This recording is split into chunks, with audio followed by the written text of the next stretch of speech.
Hello everyone, welcome to MR consultant video. तो आज के हमारे वीडियो का टॉपिक है टीडीएस ऑन रेंट इनकम। यानी कि इस वीडियो में अपन बात करने वाले हैं कि सेक्शन 194 आईबी क्या होता है, 2024 के बजट में कौन सा अपडेट आया है इसके रिगार्डिंग, फिर इसका टाइम ऑफ डिडक्शन क्या होता है और इसका टीडीएस का पेमेंट अपन ऑनलाइन कैसे कर सकती है, वो अपन इनकम टैक्स पोर्टल पर जाके लाइव पेमेंट करेंगे। ओके, तो चलिए शुरू करते हैं वीडियो। अगर चैनल को आपने सब्सक्राइब नहीं किया है तो चैनल को सब्सक्राइब जरूर करें और वीडियो को लाइक जरूर करें।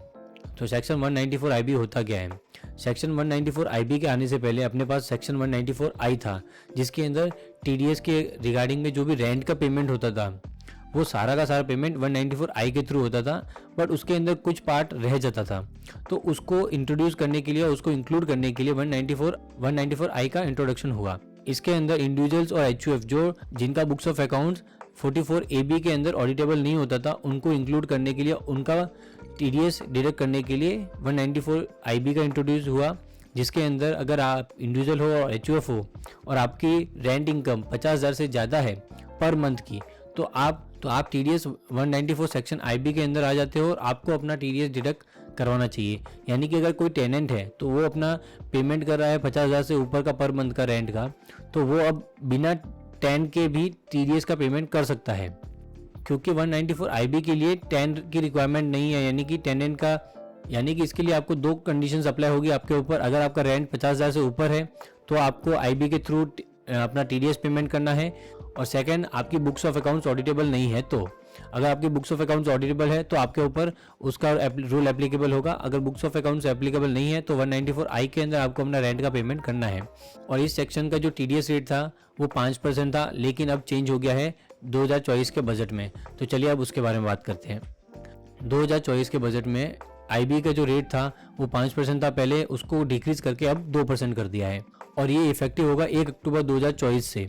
और इसका मेन रीज़न ये है कि टीडीएस रेट जो डिक्रीज करी गई है, उनकी जो इनकम है उनको टाइमली मिल जाए, क्योंकि जब टीडीएस डिडक्ट होता है तो वो 1 साल बाद या फिर आपका जब रिटर्न फाइल होता है उसके बाद ही आपको मिलता है। तो इसके लिए जो इसकी रेट थी उसको डिक्रीज कर दिया गया। पहले 5% लगती थी, अब 2024 के बजट के बाद 2% लगेगी, और जिसकी इफेक्टिव डेट 1 अक्टूबर से चालू होगी 2024 की। फिर नेक्स्ट अब बात करते हैं कि इसका डिडक्शन कब किया जा सकता है। तो इसका डिडक्शन 2 टाइम पे किया जा सकता है। या तो आप अपना पूरे साल का एक साथ में रेंट का पेमेंट कर रहे हो, तब आप अपना टीडीएस का पेमेंट भी उसी टाइम कर सकते हो, या फिर अपना घर खाली कर रहे हो तो उस टाइम पे इसका अपना टीडीएस का पेमेंट आपको करना होगा। या फिर सेकेंड पेमेंट, जब जिस मंथ आप हर मंथ पेमेंट कर रहे हो अपना रेंट का, तो उसी मंथ के बीच में आपको अपना टीडीएस का पेमेंट भी करना होगा। और अगर आप इसका टीडीएस पेमेंट टाइमली नहीं करते हो तो आपके ऊपर पेनल्टीज भी लग सकती है। अब फिर इसका एक एग्जांपल लेके अपन समझते हैं कि जो पहले रेट के हिसाब से टैक्स लगता था इसके ऊपर, और अब कितने हिसाब से टैक्स लगता है। 94 IB को अपन एग्जांपल के तौर पर समझते हैं, और इसी को एग्जांपल को अपन लाइव पेमेंट करेंगे तब भी इसको यूज़ करेंगे। तो आप ध्यान से देखिएगा, अगर आपकी 51,000 की पर मंथ की रेंटल इनकम है तो आपका ईयरली हो गया 6,12,000। तो इसके ऊपर 5% के हिसाब से पहले जो टीडीएस बनता था वो बनता था 30,600 रुपीज़ का। लेकिन 2024 के बजट के बाद अब आपके ऊपर जो टीडीएस की एप्लीकेबिलिटी बनेगी वो बनेगी 12,240 रुपीज़ की ही। और ये एग्जांपल अभी अपन ऑनलाइन पेमेंट करते टाइम भी देखेंगे। सेकंड मोस्ट इंपॉर्टेंट चीज़ ये है कि ओनर का पैन कार्ड अगर एक्टिव नहीं है, इनऑपरेटिव है, तो उसका 20% टीडीएस रेट लगेगी। यानी कि वहाँ पे 5 और 2% कोई भी रेट नहीं लगेगी, सीधे 20% के हिसाब से आपको टीडीएस डिडक्ट करना है और आपको पेमेंट कर देना है अगर पैन कार्ड इनऑपरेटिव है। और अगर आपको चेक भी करना है पैन कार्ड इनऑपरेटिव है या नहीं है, अगर आपने इनऑपरेटिव पैन कार्ड पे भी पेमेंट कर दिया तो इसके लिए आपको परेशानी हो सकती है, आपको वापस पेनल्टी के साथ में एक्स्ट्रा अमाउंट भी पे करना पड़ सकता है। तो इसके लिए आपको पोर्टल पे कैसे चेक करना है वो भी मैं आपको बता देता हूँ कि एक पैन कार्ड ऑपरेटिव है या नहीं है ऑपरेटिव। तो चलिए अपन चलते हैं इनकम टैक्स पोर्टल पे, वहाँ पे चेक करते हैं कि अपना पेमेंट कैसे करना है। तो ये है अपना इनकम टैक्स पोर्टल। यहाँ पे जैसे ही आप इनकम टैक्स पोर्टल की वेबसाइट ओपन करोगे तो फर्स्ट में ही आपको यहाँ पे लेफ्ट हैंड साइड में दिखेगा कि वेरीफाई पैन स्टेटस। तो यहाँ पे आपको वेरीफाई करना है पैन स्टेटस। तो आप अगर इनऑपरेटिव है तो यहाँ पे आप उसका पैन वेरीफाई कर सकते हो और चेक कर सकते हो कि ऑपरेटिव है या नहीं है। वहाँ पे आपको पैन डिटेल्स डालनी है, नेम डालना है और उसकी डेट ऑफ बर्थ डालनी है, और आपको मोबाइल नंबर डालना है, और OTP के साथ वेरिफिकेशन होती है। आपको स्टेटस पता चल जाएगा कि पैन कार्ड वेरीफाई है या नहीं है, सॉरी पैन कार्ड इनऑपरेटिव है या ऑपरेटिव है। अब चलते हैं अपन टैक्स पेमेंट के लिए, यानी कि टीडीएस का जो पेमेंट करना है तो वो कैसे करेंगे। सबसे पहले आपको लॉगिन कर देना है अपना इनकम टैक्स लॉगिन। आपके पास आईडी पासवर्ड होंगे, आपको उसके हिसाब से अपना इनकम टैक्स लॉगिन कर देना है।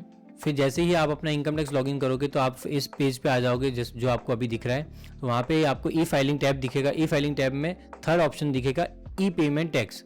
तो ई पे टैक्स में आपको आना है और जैसे ही आप ई पेमेंट टैक्स में आओगे तो यहाँ पे आपको एक इस तरह का इंटरफेस मिलेगा जिसके अंदर आपको सेव ड्राफ्टेड होंगे या फिर जनरेटेड चालान या फिर पेमेंट हिस्ट्री होगी। ये सारी चीज़ें आपको यहाँ पे दिखेगी, यानी कि ये अगर आपने ऑलरेडी पहले कर रखे हैं तो आपको यहाँ पे पता चल जाएंगे कि ये सब चीज़ें अवेलेबल है।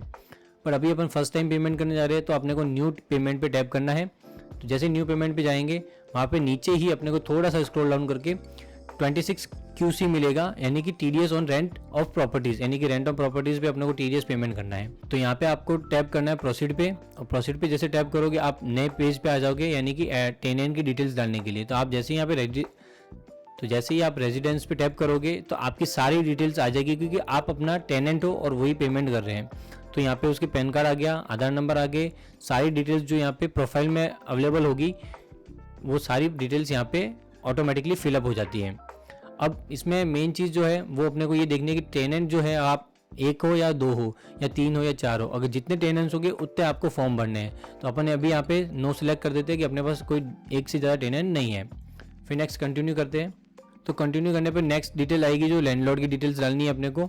तो लैंडलॉर्ड की डिटेल्स में यहाँ पे लैंडलॉर्ड का पैन कार्ड डालना है और उसी को कंफर्म करना है। जैसे आप लैंडलॉर्ड का पैन कार्ड डाल के कंफर्म करोगे उसकी सारी डिटेल्स ऑटोमेटिकली फिलअप हो जाएगी, यानी कि उसका आधार कार्ड, उसका नेम और उसकी कैटेगरीज क्या है।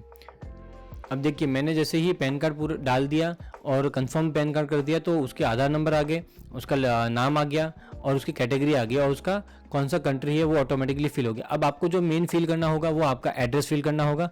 आप एड्रेस में अपना जो भी प्रॉपर्टी का एड्रेस है लैंडलॉर्ड का परमानेंट एड्रेस वो यहाँ पे आपको फिल करना है।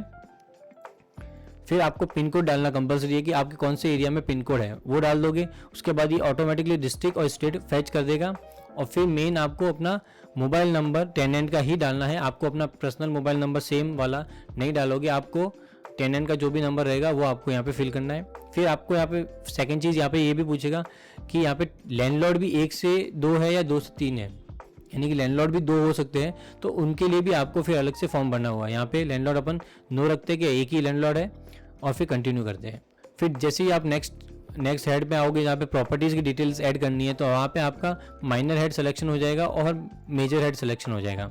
फिर आपको यहाँ पे रेजिडेंस ऑटोमेटिकली आ जाएगा क्योंकि लैंडलॉर्ड की पैन कार्ड से वो फैच कर रहा है। फिर अब प्रॉपर्टी की टाइप आपको सिलेक्ट करनी है। यहाँ पे लैंड है या फिर building, shop, apartment, flat, bungalow etcetera है या फिर दोनों ही हैं।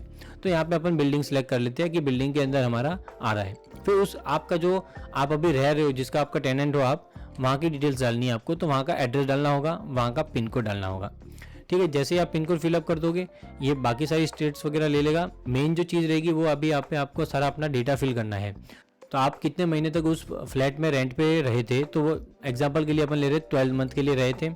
ठीक है, जो एग्जांपल अपन ने अभी देखा था। तो अभी वैल्यू ऑफ रेंट पेड यानी कि अपन ने कितने की वैल्यू का रेंट पे किया है, तो 6,12,000 रुपीज़ का अपन ने पूरे ईयर में रेंट पे किया है। ओके, फिर यहाँ पे डालेंगे value paid on last month, यानी कि लास्ट महीने अपन ने कितना रेंट पे किया था।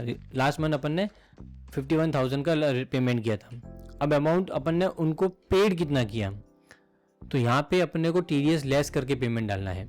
अगर अपन मंथली यूज़ कर रहे हैं, मंथली पेमेंट दे रहे हैं उनको, अगर मंथली नहीं दे रहे हैं और ईयरली दे रहे हैं तो यहाँ पे अपने को ईयरली वाला अमाउंट डालना है और ईयरली के हिसाब से जो टैक्स बन रहा है वो अमाउंट डालना है आपको लेस करके, यानी कि 6,12,000 माइनस 12,240 रुपीज़ लेस करेंगे, वो अमाउंट अपन यहाँ पे लिखेंगे और यहाँ पे जो रेट से अपन ने काटा है वो रेट लिखेंगे।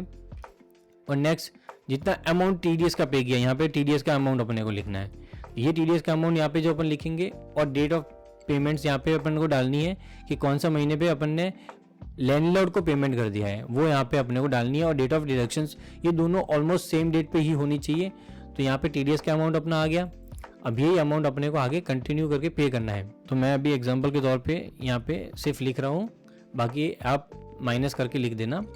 कंटिन्यू करेंगे तो फिर आप पेमेंट के लास्ट टैब पे आ जाओगे। यहाँ पे आपको अपना नेट बैंकिंग या फिर किसी से भी आपको पेमेंट करना है उसके थ्रू पेमेंट सेलेक्ट करके कर सकते हो। नेट बैंकिंग पे टैप करेंगे और कंटिन्यू करेंगे। तो कंटिन्यू करने के बाद आपके पास पूरी डिटेल्स आपने जो भी फिलअप की है वो सारी आ जाएगी। और इसके अंदर आपको असेसमेंट ईयर, फाइनेंशियल ईयर और आपका major head, minor head, residential type, payment of mode, कौन सा बैंक है और कौन सी डेट पे पेमेंट कर रहे हो और कौन सा डिडक्शन डेट है, ये सारी डिटेल आपको क्रॉस चेक करनी है। आपको टेनेंट की डिटेल देखनी है, आपको लैंडलॉर्ड की डिटेल्स देखनी है और फिर प्रॉपर्टीज़ की डिटेल्स भी क्रॉस वेरीफाई करनी है।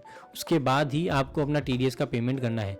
TDS का पेमेंट आप पे लेटर में डाल के या पे नाउ करके भी पेमेंट कर सकते हो। और जैसे आप पे नाउ पे जाओगे, अपनी बैंक के पोर्टल पे चले जाओगे और वहाँ से अपना पेमेंट कर दोगे। तो इस तरीके से आपका TDS का पेमेंट हो जाएगा। सो ये था आज का हमारा वीडियो। तो thank you so much for watching. अगर आपको वीडियो इन्फॉर्मेटिव लगा हो तो वीडियो को लाइक ज़रूर करना और चैनल को सब्सक्राइब जरूर करना और इसको शेयर भी करना।